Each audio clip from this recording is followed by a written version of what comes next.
Here we are moving on to one of our last topics of exponents, and it deals with solving equations, as you can see, that have exponents. But first, a quick look back at what you used to do as far as solving equations go.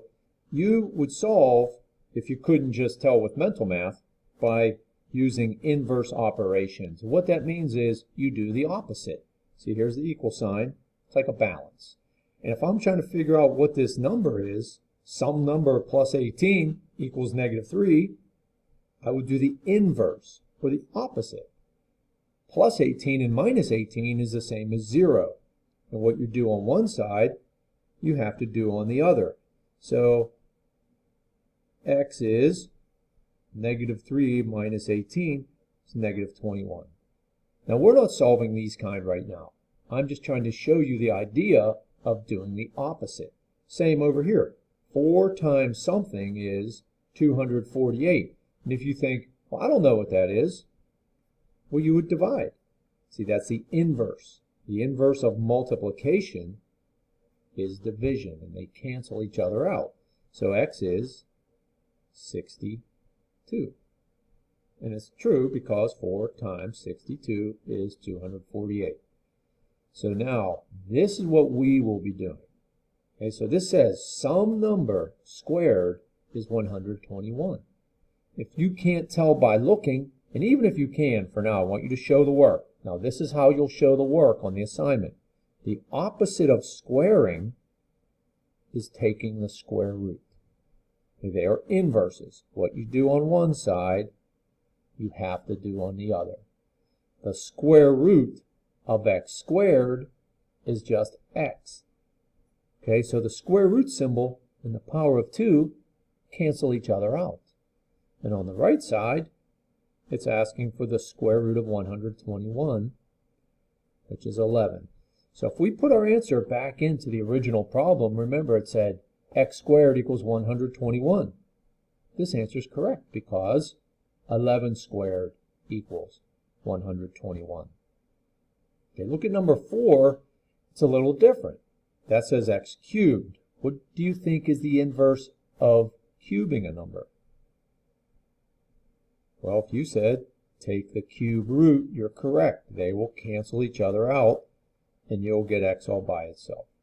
But remember, what you do on one side, you have to do on the other side. I kind of ran over top of that 1 right there. But the cube root of 125 is 5.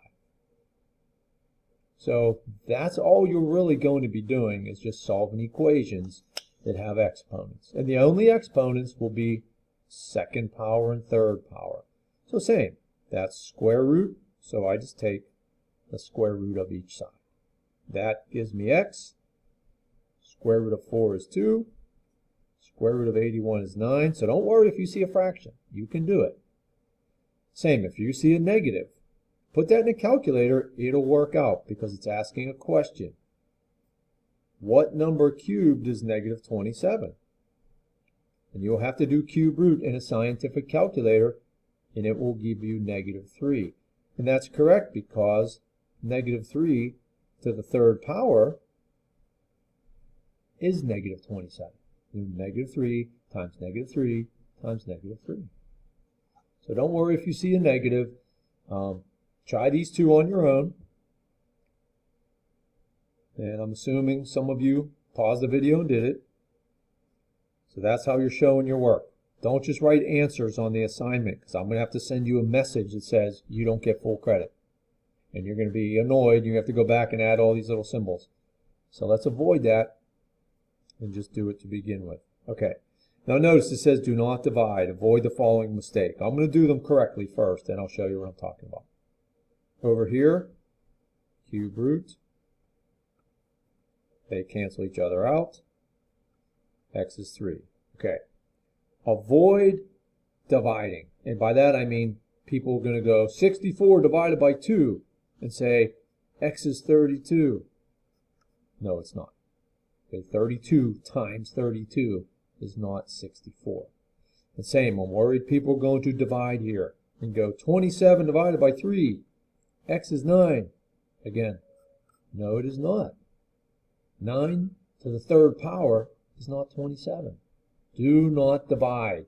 Use the square root symbol and the cube root symbol.